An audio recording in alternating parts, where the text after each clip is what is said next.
Hey, what's up everyone? This is Morey Croson from the Performance Lab of California. We're going to do a new video today that's going to be on the runner's knee. We're probably going to break this up into two parts because there's a lot of stuff that goes into any type of knee problems, especially when we're talking about running and sprinting, because really it goes into the different planes of movement. We kind of talked about this where we're going to either be running or when we're running forward, I know it's only a forward movement, but there's a lot of stuff that needs to be stable within your frontal plane, which kind of moves you side to side, as well as your transverse plane, which rotates you. So if you don't have the ability to properly move within all three of those planes, and you do that over 2 miles, 5 miles, 10 miles, of course you're going to end up to feel pain once you go 6 to 8 months down the road. So that's the thing about being a runner, is you really have to have an expansive amount of range of motion and strength, and when something starts to break down, it really has a negative impact on your overall ability to continue to run, which is what I know you want to do, and so we're going to try to get you in the best position to continue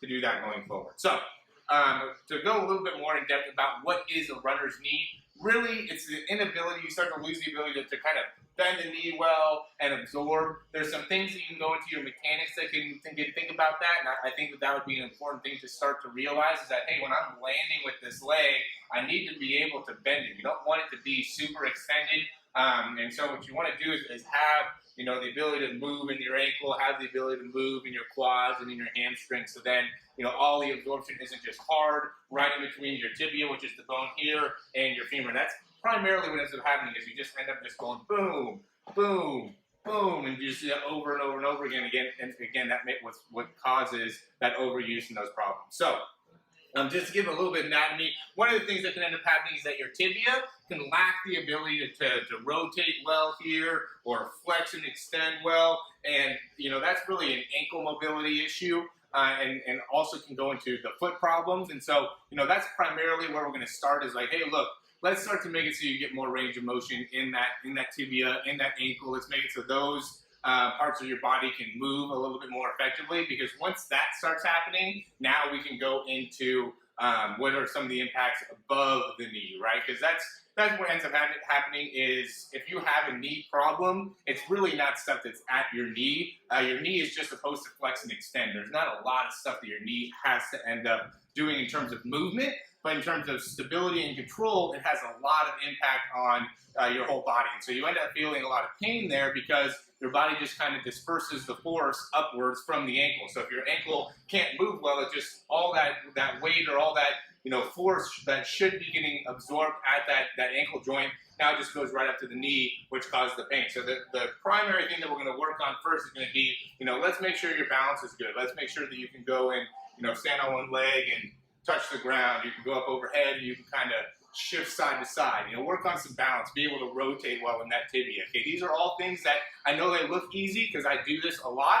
If you try to do all those things, I think you'd struggle to be able to do that, especially if you're having any type of knee problems. Okay, another big part of this is just going to be the ability to get good range of motion within, like, the hips and the hamstrings, or sorry, the quads and the hamstrings. If that patella gets too locked up and can't move very well, and the patella is the bone right at the front part of the knee. You can kind of wiggle it around a little bit. It's almost like a circle there. If that patella gets a little bit too locked up, that'll negatively impact your ability to I guess, resist that pain.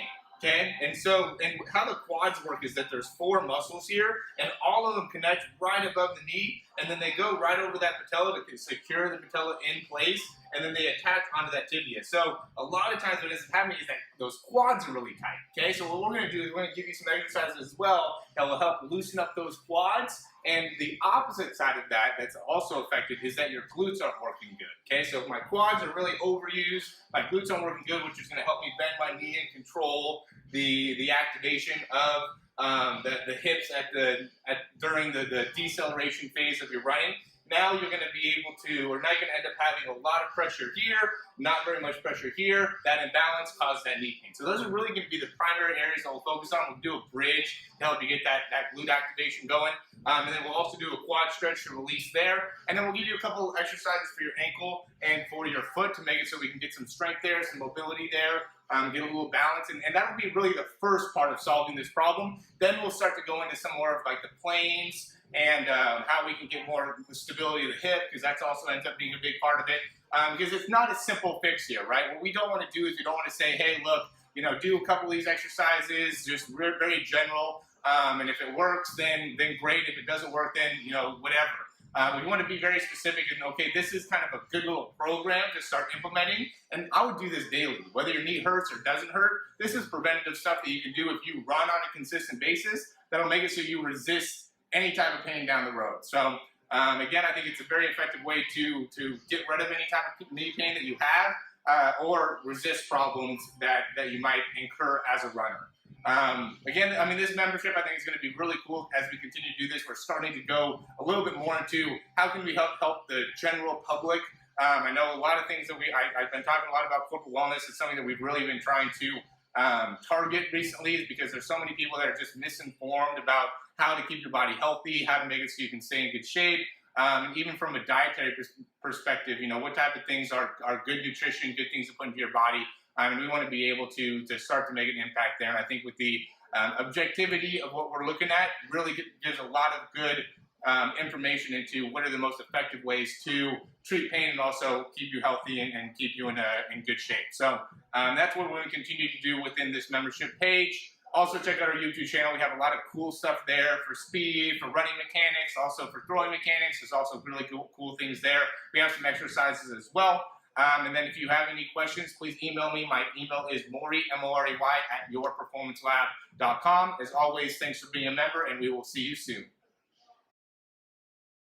All right, so what I'm doing here is I'm just going to go and put my fingers in between each one of my toes here.